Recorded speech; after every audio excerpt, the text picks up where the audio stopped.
Ayaw niya mag-confine. Tapos nung pina-confine ko sa nung Miyerkules last week, pagdating ng mga alas 10 pina-x-ray namin, agad-agad may resulta. Severe na talaga. Oo. Kahit lumalaban siya, wala na rin magawa kasi ang kanyang puso pati ay yung natabunan ng flame sa bandang kaliwa. Hirap talaga, balot. Ay, ang daming klima nakuha sa kanya kahapon, na madaling araw. Parang, siguro mga 2 litro yun. Taas eh.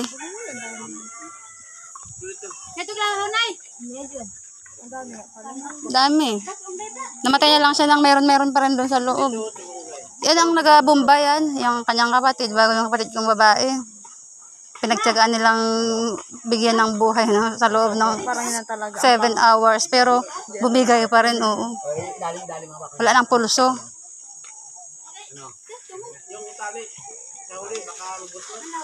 Dala stress na rin yan, depressed stress. Parang lahat ay yung siyempre parang may tuturing ko kasing kabataan ba siya. Minsan hanggang doon lang isip niya. May mga bagay-bagay na kinikimkim niya. Oo.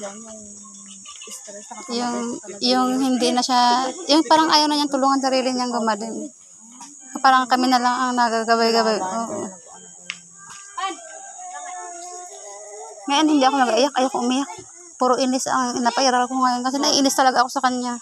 Hindi niya naramdaman ang aming effort. Bago ko pa yan maramdaman kasi ngayon mga panahon nito ayoko yung pinapalabas ko muna yung inis ko kasi parang nainis ako bakit hindi mo makita yung aming effort na ikaw ay gumaling.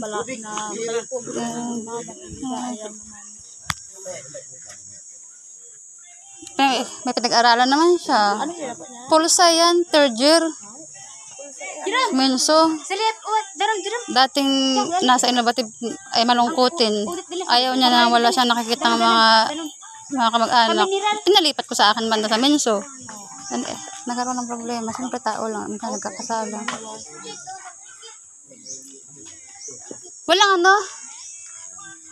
Walang mga scotch tape. Hindi ko kasi napaghanda nito nin. Lutang na mga kasi ang aking utak. Sana kanina ho.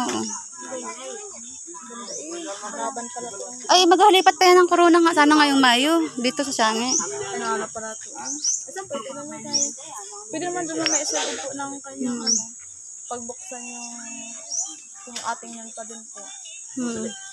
Sama. Ang kanyang stress, parang ako na lang din. Dinadaan na lang sa pasayaw-sayaw TikTok. Kasi ayaw niya mag-share sa amin kasi feeling niya lahat inaaway siya. Hindi po siya nagalabas ng sama. Hindi. Kaya po pala siguro nag-lock lang. Parang, ay, ng anak niya. Nakita mo na yun? Nakadilaw na bata.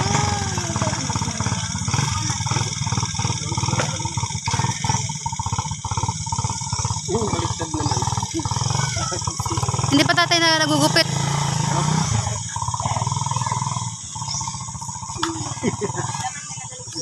Yun sumakay. Ninay? Walang magaligpit. Tupay na lang tumayo. Ninay! Ay, hindi ako pwedeng maglakad. Diyos ko pa ako hingalin nito.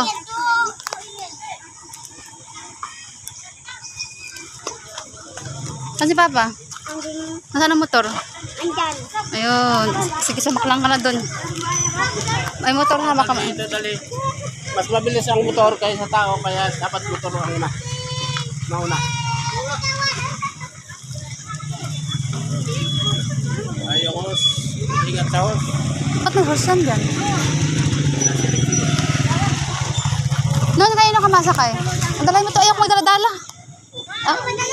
Akan. Tricycle na lang pa?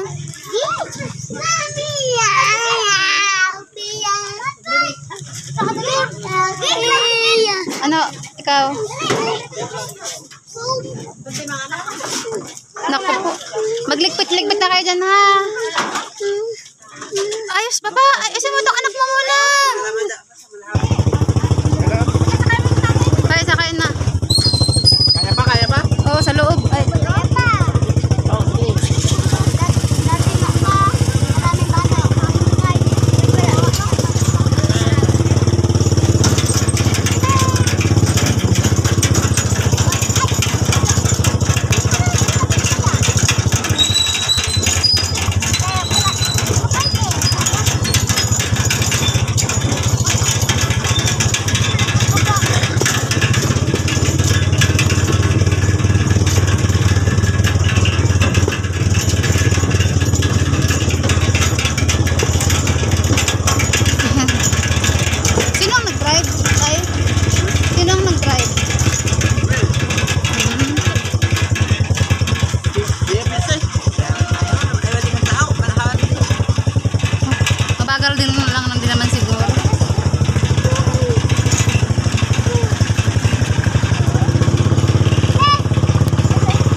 Lakad tao lang din naman ang ginawa ng tricycle.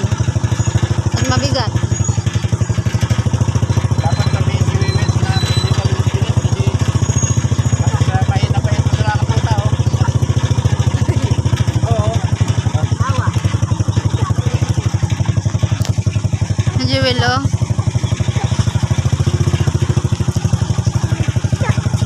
Sabihin mo nga, bilisan ng konti. Kay Wiwit. At yung nasa hulihan kasi ay, ano pangatandaan natin, hindi naman Ayaw mo nang liwit. patag. Patag. Manamot niya. Katao. Katao ba naliman?